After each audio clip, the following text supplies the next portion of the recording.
Hello and welcome, guys, to another episode of OnReviewCast. I'm your host here, Ash, and this is On Review, the show where we break down all your favorite movies, TV shows, and all things media, and we put them on review for our viewing pleasure.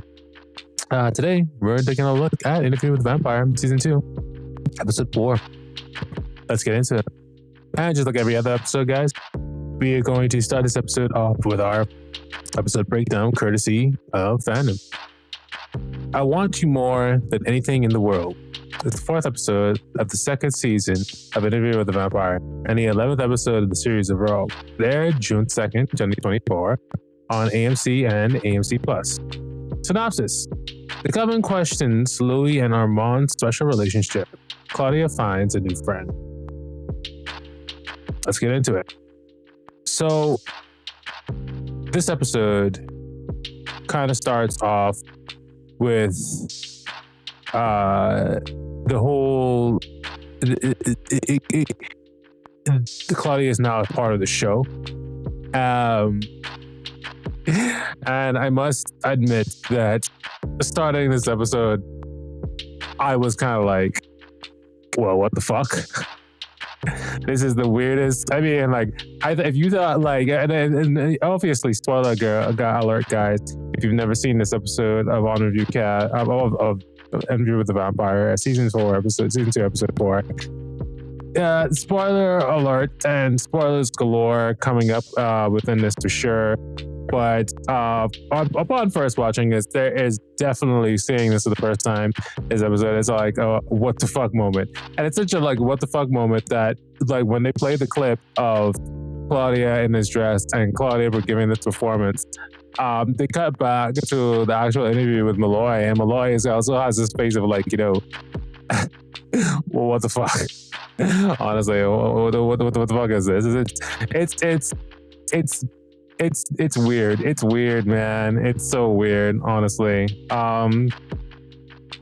Just with the whole, you know, the whole play that apparently was written, and she's supposed to be this just child who this rambunctious child who thinks that she's a bird for some reason or whatever. It's just odd. Like I said, like the entire play itself, or the different scene, with the different scenarios and different scenes that they put on during this play is just generally like fucking weird. But this is like particularly weird, and like of course the audience is like eating it up. They are loving this. Like it's the new fucking sliced bread, honestly, and it's just very, very odd. And nobody is enjoying it. Eventually we also see in the episode like Claudia is not enjoying it. Like at first she's like, oh, she's all about it, but then as the episode progresses, she's like, she's not on it anymore. Really, she gets over it real fast, real quick. And something odd that I want to point out real quick was that we see Santiago complaining about how, you know, she is the song is just so fucking annoying, and it's basically getting to her by like the 600 point on performing this. She so much so that he gets like he gets so frustrated, and he's literally like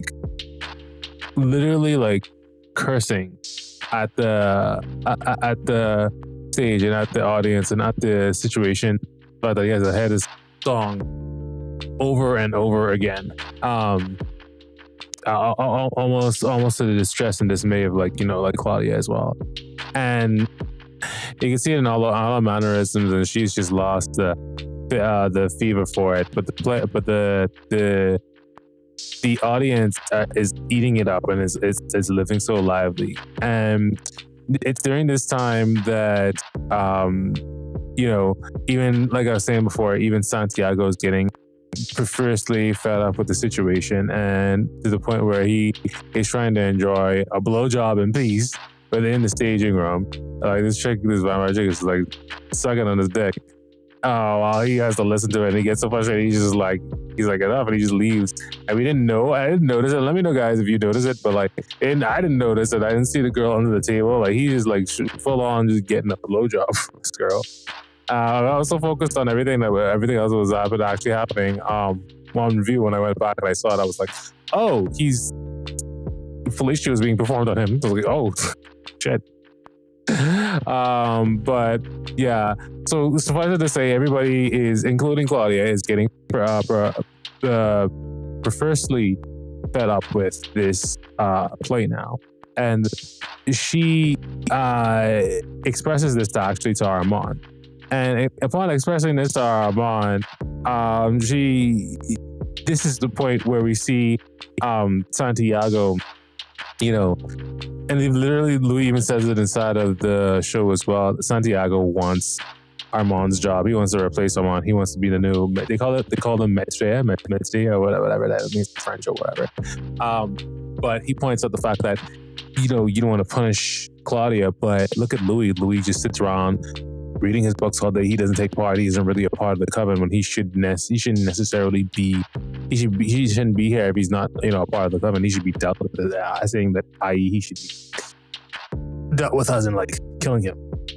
So Santiago's wearing his little "I want to take over" fucking head, wearing his fucking "I want to take over" kind of like, I want to take over kind of like deal. And in this point, we also learn that it's so funny because like while he's like standing up for like Claudia in a certain kind of way, saying what about Louis, he just sits there and he reads his books. There's this, I found that conversation was actually so funny. How he was kind of like, oh, he just sits there and reads his book, and Louis is like, oh, I'll lend it to you when I'm done. And it's like, that's not the point of where he should be participating in whatever. Exactly. And in the background of all this noise, this back and forth of Santiago saying and believing that, Louis' place is essentially wrong here. He shouldn't be there. He should be participating in it if he's going to be a vampire. This fight breaks out between I forget the main characters' names though. That's the two side characters, the two girls who want Santiago, and between one of the girls that was stuck in his dick and then like the other one who was like, I think just there on the side, and they just start fighting in the background, and everybody just like looks at them and it's like, oh, like, some saucy drama is actually happening within the theater. Again, I think they did this because it's like it plays like, definitely there's had to be some kind of like influence from like directors and stuff, because like it's some kind of like I think it's like almost like a stereotype, but like almost like a true stereotype, because like there's always some kind of drama happening with the drama kids,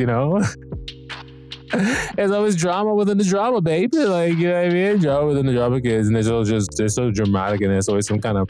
It was very, very high school. I felt like, and definitely very high school, very, very college, university, and like I think that piece of writing that was actually put into this material was evidently seen through those mini takes, I think. But yeah, that has actually happened, and I thought that was something, definitely something kind of to note. Something else that I thought was actually really, really cool was that in this episode we got to see a little bit more vampiric magic, if you will. I'm gonna call it vampiric magic because like it's not even like, they call it gifts, because they try to be all trendy hip or whatever.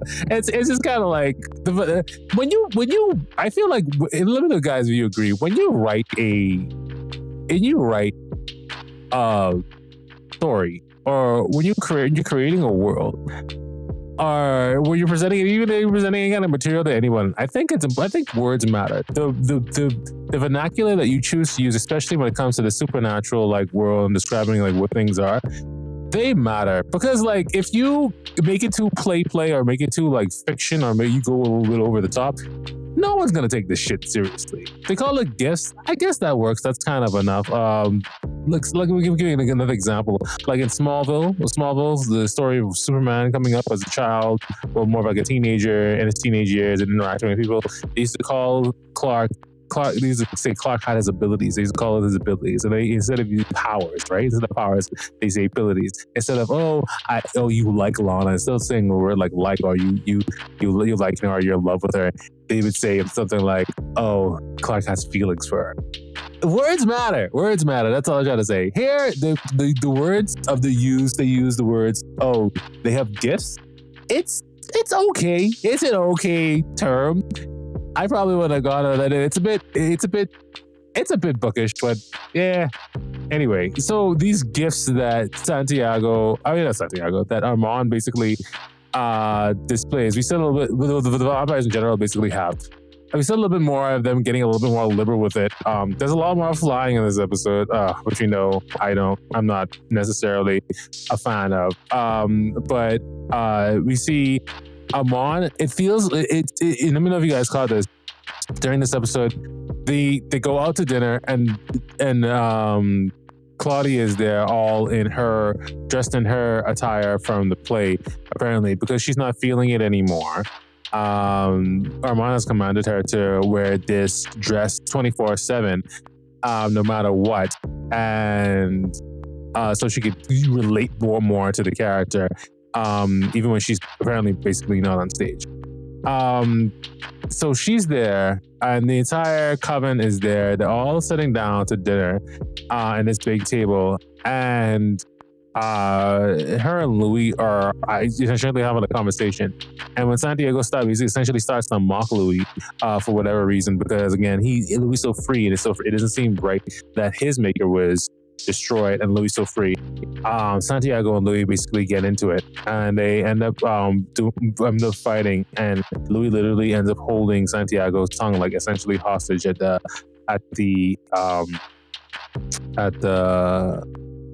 basically at the mercy of Louis. And Armand tries to get control of the situation and his entire group, and he freezes time. We see him freeze time, and he stops time, and he says enough. And when he slams the table and he says enough, everybody at the table, including Claudia, I don't know if you guys have paid attention to it, but even Claudia fell to the table and was like, basically at Armand's command. So, I mean, I feel like in this universe, that kind of tells us that like the leader of the vampires, or the coven leader, or the one who's basically in charge. I think it's almost kind of like, the whole thing with the werewolves. Have you guys ever seen like Teen Wolf or anything like that? Like with the werewolves, like if you're in the pack, the alpha basically can draw power from the other members in the group, and I think that we're kind of essentially seeing here, almost kind of like he has control over like the hive mind of the coven. Because when he was like enough, they all slammed their heads to the table. Everybody except for Louis, it seemed like he was in control of, and obviously Santiago was getting his tongue held out by Louis, so he couldn't necessarily slam his head on the table, but it seemed like it was willed by Armand, and they had no choice in essentially performing this act of like being reined in, being essentially being healed like dogs. And it's just, I thought that was like just a very interesting thing, because I think it actually shows like the psychosomatic intricacies of actually probably being the vampire coven. And it also shows how powerful Armand is, I think, as essentially the coven leader. So I thought that was very, very that was very, very cool. Something else we also get to see inside of this episode is that the connection with Claudia and this lady that she's now making.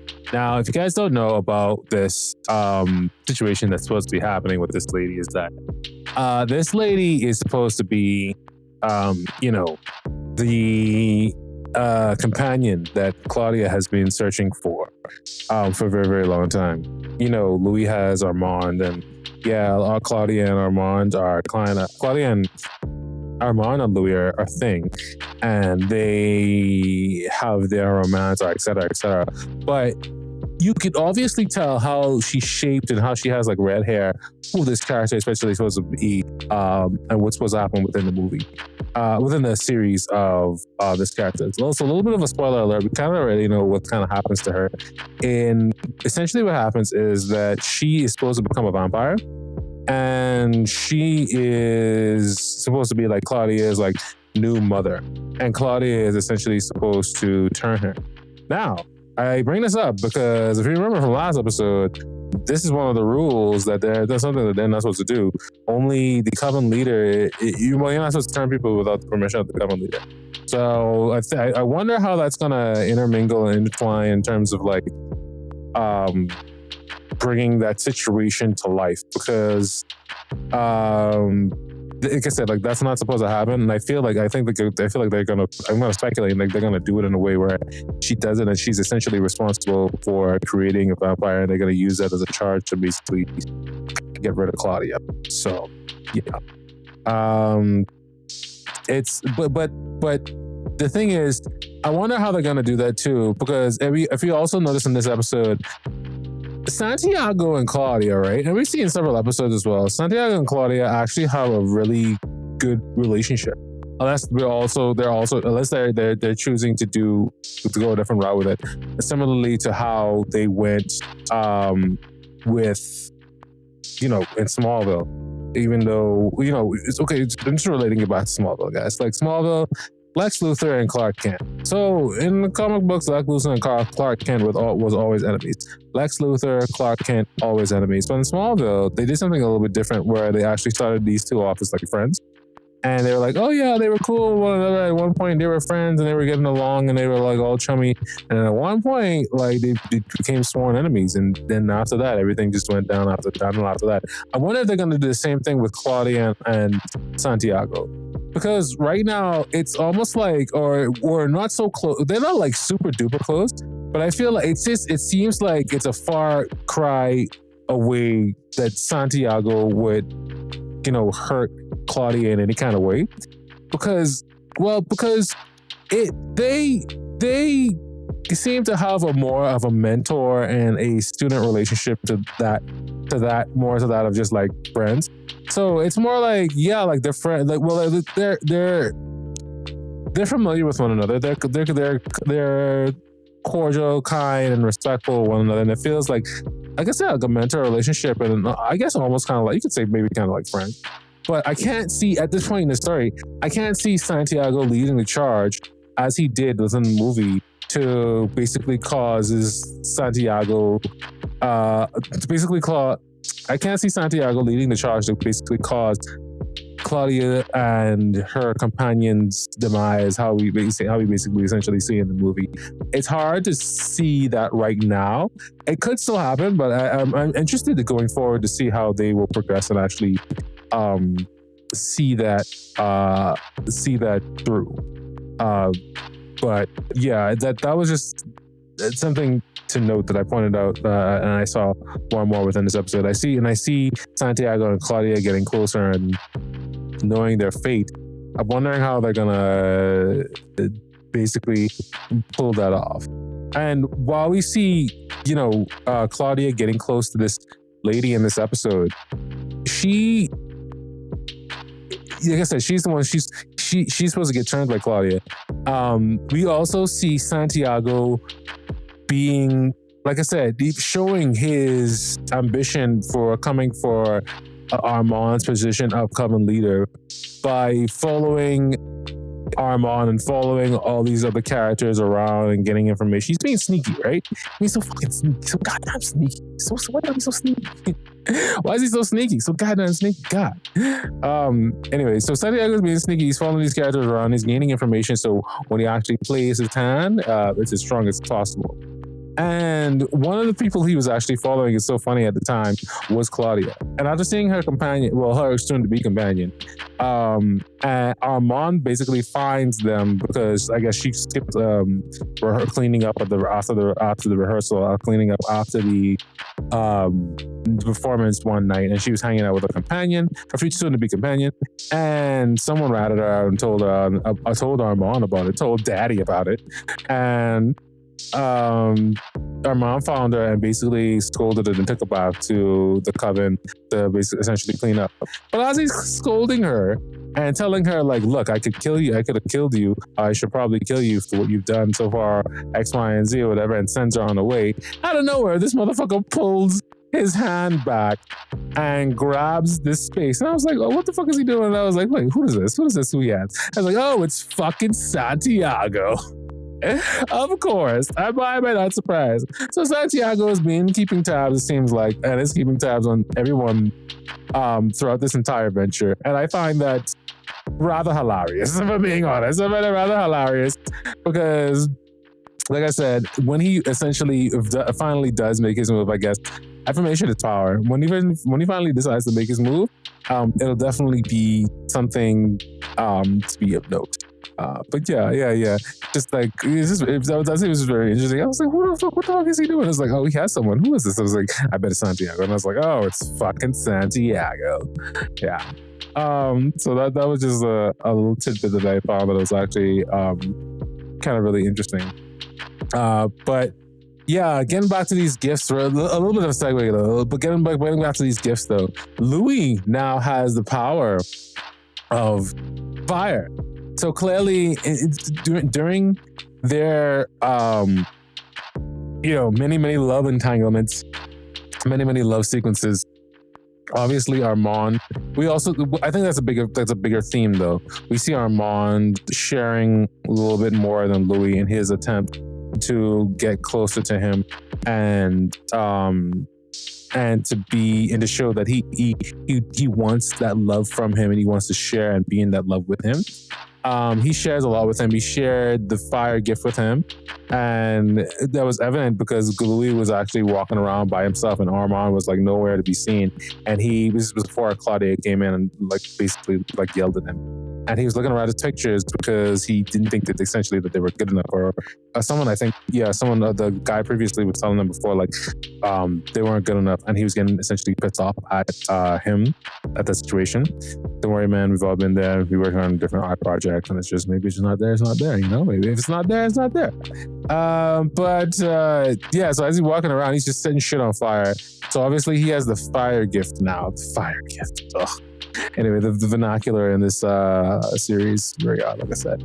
He has the fire gift now, and Armand, he's sharing everything with him, like I said. We even get to see him share his past with Louis as well. And Armand tells the story of essentially who his maker was. And, well, tidbits, kind of, sort of. Guys, let me know in the comments. Did you feel that and just let me know in general, did you feel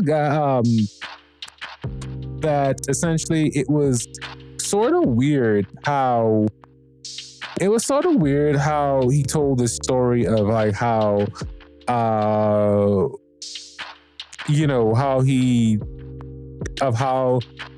his maker, how he was involved with this maker and this whole painting thing. It was kind of cool how he froze all those people when he walked into the room. We've seen that before. That's cool. He froze the entire room previously before, but yes, he's a very old and powerful vampire. Cool. But when he went into the painting room and it was him, Louis, and actually Lestat too, which we'll get into. We'll talk a little bit more about that in a second. Him, Louis, and Lestat, or Louis' imagination of Lestat, I should say.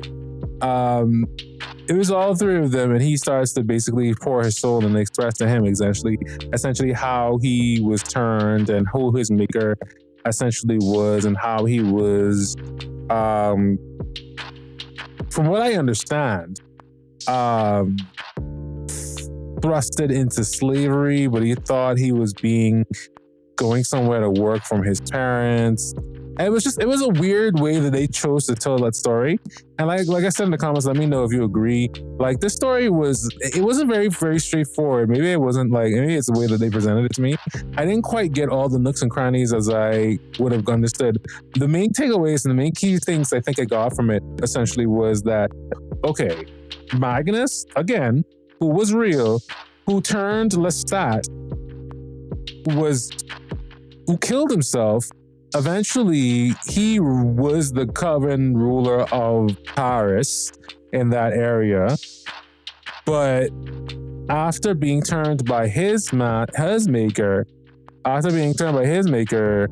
Armand was sent to Paris to rule over these new vampires by some kind of entity, I think. And that's actually another interesting point, a little bit of information that we got from this universe as well. A lot of mysterious things, I think, within this series and in this universe. It's like I'll say for sure, it's not a very straightforward story how they tell it. Definitely for sure.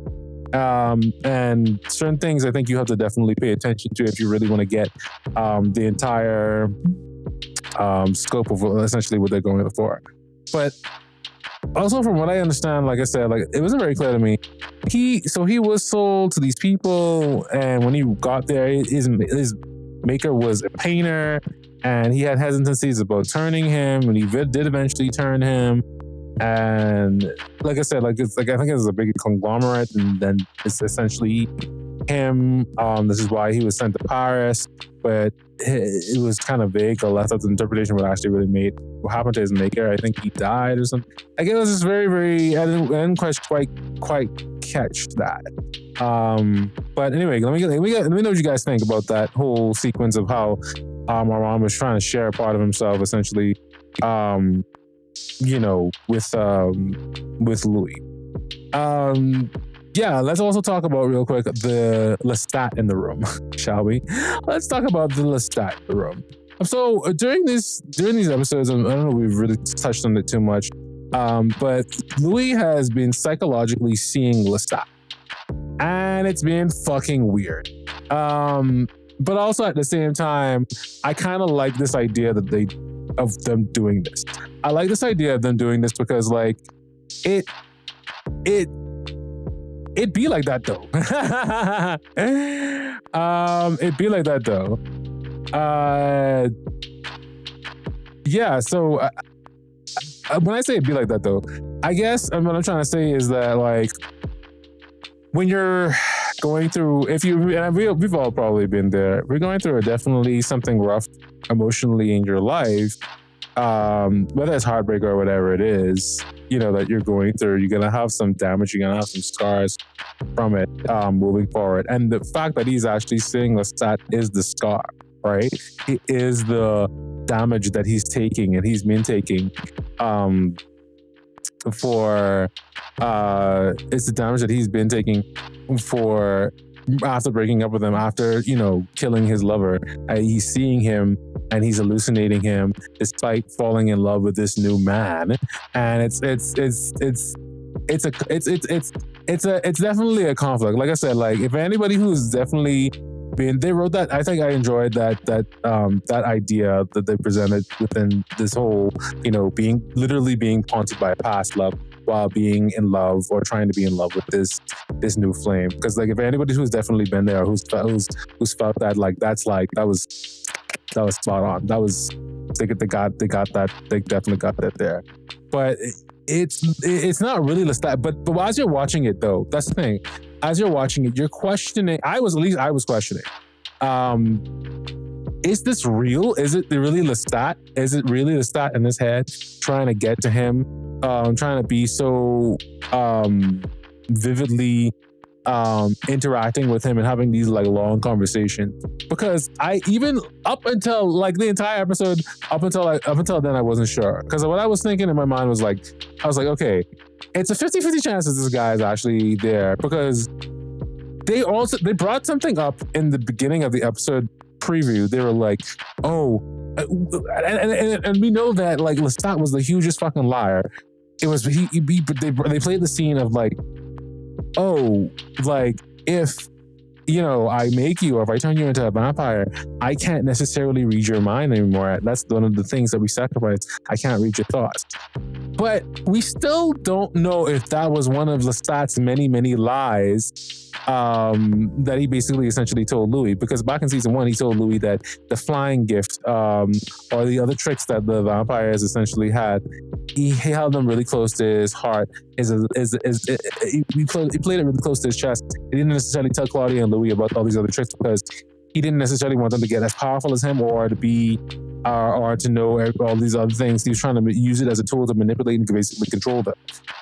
And one of the things that he essentially tried to teach these guys was that once you make a vampire, you're not allowed to essentially read their minds or go inside of their thoughts. Up until this point, we don't know if that is essentially true, right?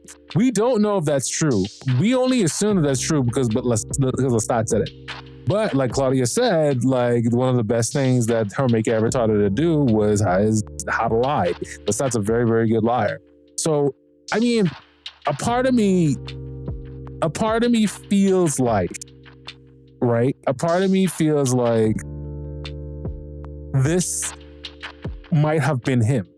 Like this might have actually just been him trying to get in contact with him and try to communicate with him, because we all know that Lestat is alive. Lestat is actually alive. He's not actually dead. And it's weird too, because like the way how they frame it from the last episode of how they say they quote unquote kill Lestat, even like in the present day interview with Daniel Malloy, Louis believes in his mind that Lestat is gone. And whether he means like metaphorical or an emotional kind of way, I don't know. I mean, I guess maybe that like to him in his mind and his emotional state is like, yes, Lestat is dead. I've severed ties with Lestat at that point. That's why I refer to him as dead. But realistically, like I explained, like in the episodes prior, like him being drained of all that blood, all the poison just drained out of him. And we saw him eating rats at the end of season 1. So the question of him being alive is basically up in the air, and they just diverted away from it since season 2 has basically started. We haven't really essentially talked about it since. And it's just been one of those things. So I'm wondering why. Not wondering why, but I'm wondering. It's still left up to the master. And honestly, I'm still wondering. Even now the episode's over, I'm still wondering. And he said that it was a manifestation of his mind, and how they kind of believed it to like not be true. While he was sitting on that bench with him in this episode, and he was talking to him, and he's basically saying that, I'm not real. And he was trying to convince himself of that he's not real. Lestat was trying the illusion of Lestat, quote unquote illusion, because I don't know, is he real? Like anyway, this version of Lestat was kind of like trying to convince him that he was a manifestation of his mind, and he was like, say apple, and then he was like, say apple in French, and then he actually says it. But I mean, I don't know. Because Louis was trying to convince himself that he was real, and it didn't. But that didn't really even prove anything. Do you know what I mean? Hashtag is Lestat real? Like, let me know what you think in the comments though. Was Lestat real? Is Lestat real in Louis' head? I think that it's still 50-50.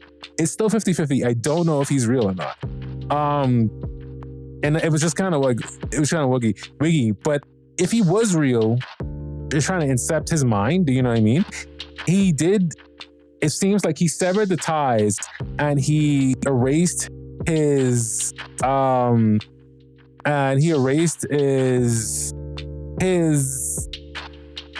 connection to him as he started to fade, as the rain started to basically essentially pour on him.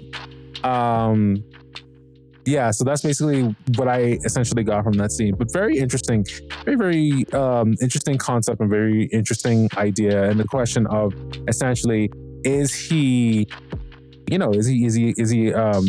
alive, or was that a lie? And I think that is going to be revealed close towards the more episodes that there are to come. But I mean, essentially, as for the rest of this episode, that was basically it. This here that well, more or less like everything I wanted to basically say about this episode. So we're gonna jump into Ash's favorite scenes. Yeah. So Ash's favorite scenes. Obviously, I mean, we saw a few things that was actually kind of cool in this. Coming in at number 3, though, something that we didn't really talk too deep about was the fact that they're still fucking with Daniel Malloy's head. Daniel Malloy is being mind fucked, and the scene where I think Louis, and I think it's also being pulled to fruition a little bit too. Louis is being manipulated as well as Daniel Malloy, because he is showing signs of not being necessarily in control of the situation, not being on the same page as, I think, Armand, because of that whole scene with the pictures. This is my favorite scene because like it actually proved to me my theory of everybody's getting fucked over. We don't know what the truth is. But Daniel Malloy is reviewing the photos that Louis basically took in from the past. He's looking at them and he's trying to pick out some good ones. And Louis actually says like, wait a minute, this wasn't mine. And we see later in the episode that they actually fight about this, Armand and Louis. And like I said, it basically confirmed that my suspicions of Armand is related. It's not her side. Anyway, coming in at number 2, Louis is now magic. Yes, we see Louis in his, his quarters setting shit on fire now. So that's another vampire ability. And guys, you gotta believe me, like when I say this actually does fucking blow my mind because like magic, right? And vampires, that's a witch thing. I don't really. Anyway, it also blows my mind because fire is one of the things that's supposed to basically kill a vampire. So does it mean like you're like a super vampire now? You can just kill other vampires by thinking them, just set them on fire and just like, burst into flames. Okay, dead. Like, I don't know. Kind of just, I don't know. And the number 1 scene, obviously we talked about it already. Lestat being faded away from Louis at the end. I think that was basically his swan song of saying, goodbye to our connection and goodbye to that love, that hallucination that he had, that he carried along with him since, the breakup. And like I said, like we've all been there. We felt that shadow of someone still being there. Even if you had a different, even if you're not in a relationship, we all felt that shadow of that person still with us. Losing them in any kind of way, we still feel connected to them. We still feel them. We feel so much so that they are actually right there. And the vampire experience of that, showing him like a ghost, and Louis was even explaining this a little bit. I think that was actually really, really good, really, really cool. They did that very well. Oh, well, we got to get the on-review score. On-review score, before we go to, the on-review score is going to give Interview with the Vampire, Season 2, Episode 4. This episode was... It was okay. It's gonna get a strong 2 though. 2 out of 5. 2 out of 5 for this one. Definitely could be a little bit better. Wasn't so much action. We got a little bit more exposition, but it was a little bit more of the same. So definitely gotta get 2 out of 5. But like I said, guys, follow us on the Facebook, the Instagram, the Twitter. Interact with us. We want to hear from you. And lastly, like I said before, don't forget, be safe, be kind, be you. Take care.